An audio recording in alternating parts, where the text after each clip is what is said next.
BMC news live from Kochi Malayalam വാർത്തകൾ നിങ്ങൾക്കായി അവതരിപ്പിക്കുന്നത് Cochin Kalabhavan Angamaly franchise powered by heal life Thottakattukara Nazareth villas and BMC production Angamaly.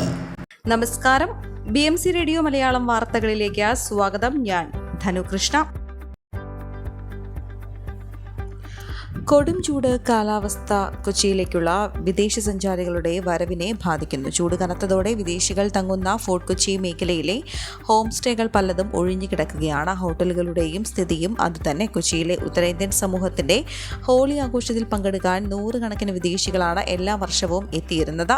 ചില tour ഓപ്പറേറ്റർമാർ നിറങ്ങളുടെ ഉത്സവം എന്ന പേരിൽ സഞ്ചാരികൾക്ക് ഇതൊരു ടൂർ പ്രോഗ്രാമായി ഒരുക്കാറുണ്ട്. എന്നാൽ വെള്ളിയാഴ്ച നടന്ന ഹോളി ആഘോഷത്തിൽ നാമമാത്രമായി വിദേശികളാണ് പങ്കെടുത്തത്. മട്ടാഞ്ചേരി പാലസ് റോഡിലെ നവനീത് കൃഷ്ണ ക്ഷേത്രത്തിന് മുൻപിൽ നടക്കുന്ന ഹോളി ആഘോഷ പരിപാടികളിൽ സാധാരണഗതിയിൽ പോലും രാവിലെ 10 മുതൽ തന്നെ വിദേശികളുടെ തിരക്കാണ് അനുഭവപ്പെടുക. എന്നാൽ വെള്ളിയാഴ്ച ഉച്ചവരെ എത്തിയത് 6 വിദേശികൾ മാത്രം. ഉച്ചയോടെയാണ് ഓട്ടോറിക്ഷക്കാർ ഏതാനും വിദേശികളെ കൊണ്ടുവന്നത്.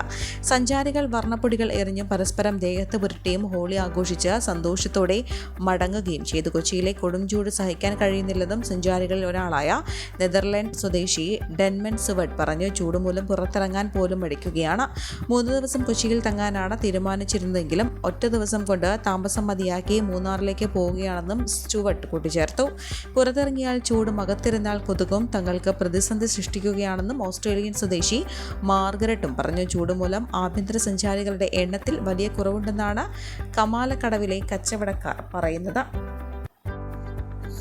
ചേന്നമംഗലം പേരപ്പാടത്ത് ഒരു വീട്ടിലെ 3 പേരെ അയൽവാസിയായ യുവാവ് കൊലപ്പെടുത്തിയ കേസിൽ വിചാരണ വേഗത്തിലാക്കാൻ സ്പെഷ്യൽ പ്രോസിക്യൂട്ടറെ നിയമിക്കണമെന്നാവശ്യപ്പെട്ട് പോലീസ് സർക്കാരിനെ സമീപിച്ചു. മുനമ്പം ഡിവൈഎസ്പി കൃഷ്ണന്റെ നേതൃത്വത്തിലുള്ള പ്രത്യേക അന്വേഷണ സംഘത്തിന്റെ ആവശ്യം ജില്ലാ പോലീസ് മേധാവിയെ സർക്കാരിന് കൈമാറിയതായാണ് വിവരം. കഴിഞ്ഞ ജനുവരി 16 പേരപ്പാടം കാട്ടിപ്പറമ്പിൽ വേണു, ഭാര്യ ഉഷ, മകൾ വിനീഷ എന്നിവരെ വീട്ടിൽ അതിക്രമിച്ചു കടന്ന അയൽവാസി ഋതു ജയൻ തലക്കടച്ച് കൊലപ്പെടുത്തിയത്. കൃത്യത്തിനു ശേഷം പോലീസ് ഹാജരായ പ്രതിയെ പിന്നീട് കോടതിയിൽ ഹാജരാക്കി റിമാൻഡ് ചെയ്യുകയായിരുന്നു. പ്രതിയെ കസ്റ്റഡിയിൽ വാങ്ങിയ പോലീസ് വിശദമായ തെളിവെടുപ്പ് നടത്തി 1 മാസത്തിനകം കുറ്റപത്രം കോടതിയിൽ സമർപ്പിക്കുമെന്നും അന്വേഷണ സംഘം നേരത്തെ അറിയിച്ചു. ഇതനുസരിച്ച് ഫെബ്രുവരി 15 പറവൂർ 1ാം ക്ലാസ് മജിസ്ട്രേറ്റ് കോടതിയിൽ കുറ്റപത്രം നൽകി. 292 പേജുള്ള കുറ്റപത്രത്തിൽ 112 സാക്ഷികളും 60ലേറെ സാഹചര്യ തെളിവുകളും ഫോൺ, വാട്സാപ്പ് ചാറ്റുകൾ ഉൾപ്പെടെയുള്ള ശാസ്ത്രീയ തെളിവുകളുമുണ്ട്. മരിച്ച വിനീഷയുടെ മക്കളായ ആരാധിക, ആവണി എന്നിവർ കൊലപാതകത്തിന് ദൃക്സാക്ഷികളാണ്. കുട്ടികളുടെ മൊഴിയും CCTV ദൃശ്യങ്ങളും മെഡിക്കൽ റിപ്പോർട്ടും അയൽവാസികളുടെ മൊഴികളും നിർണായകമാണെന്നും പോലീസ് കരുതുന്നു.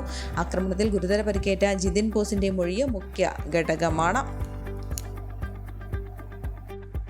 കൃത്യമായ വിവരത്തിന്റെ തെളിവുകളുടെയും അടിസ്ഥാനത്തിലാണ് ഗവൺമെന്റ് പോളിടെക്നിക് കോളേജ് ഹോസ്റ്റലിൽ നിന്ന് കഞ്ചാവ് പിടികൂടിയതും 3 പേരെ അറസ്റ്റ് ചെയ്തതും. എന്നാൽ തൃക്കാക്കര SPV ബേബി 2 കേസാണ് എടുത്തത്. 10 മുറികളിൽ ഉള്ളതിൽ 2 മുറികളിൽ നിന്നാണ് കഞ്ചാവ് കണ്ടെത്തിയത്. 2ഇടത്തും പിടിയിലായ വിദ്യാർത്ഥികളുണ്ടായിരുന്നു. കൃത്യമായ മുന്നൊരുക്കത്തോടെ കോളേജ് മേലധികാരികളുടെ രേഖാമൂലമുള്ള അനുമതിയോടെയായിരുന്നു പരിശോധന.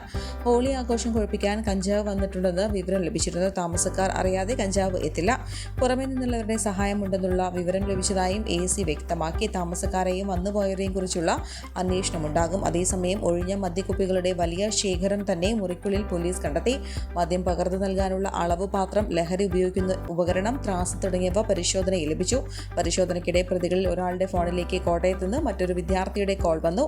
സാധനം സുരക്ഷിതമല്ലേ എന്നുള്ളതായിരുന്നു പോലീസിന്റെ സാന്നിധ്യത്തിൽ വന്ന കോൾ.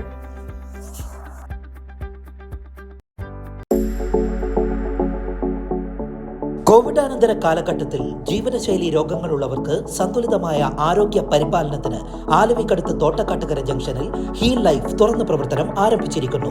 ഫിസിയോതെറാപ്പി, സൈക്കോളജി, ആയുർവേദ ചികിത്സകൾക്കായി 8089011772 ബന്ധപ്പെടാവുന്നതാണ്.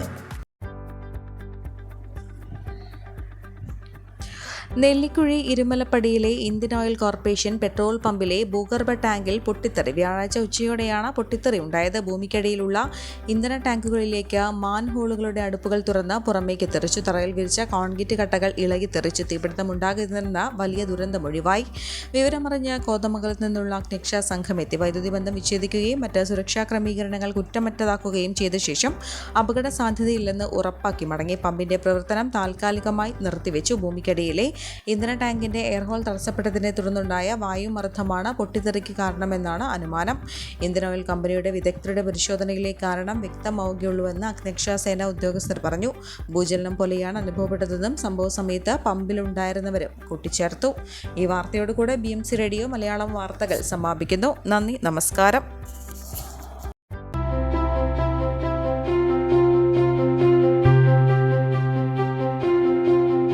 അങ്കമാലി പ്രദേശത്തെ കലാവിദ്യാർത്ഥികൾക്ക് സുവർണ അവസരം. ലോക പ്രശസ്ത കലാവിദ്യാലയമായ കൊച്ചിൻ കലാഭവന്റെ അങ്കമാലി ഫ്രാഞ്ചൈസി കരയാമ്പറമ്പിനടുത്ത് എളവൂർ കവലയിലുള്ള സ്പ്രിംഗ്ഫീൽഡ് കെട്ടിടത്തിൽ പ്രവർത്തനം ആരംഭിച്ചിരിക്കുന്നു. Classical dance, cinematic dance, Carnatic music, Zumba dance എന്നീ വിഷയങ്ങളിൽ പ്രഗത്ഭരായ അധ്യാപകർ ക്ലാസുകൾ നയിക്കുന്നു. കൂടുതൽ വിവരങ്ങൾക്ക് ബന്ധപ്പെടുക 9995208614.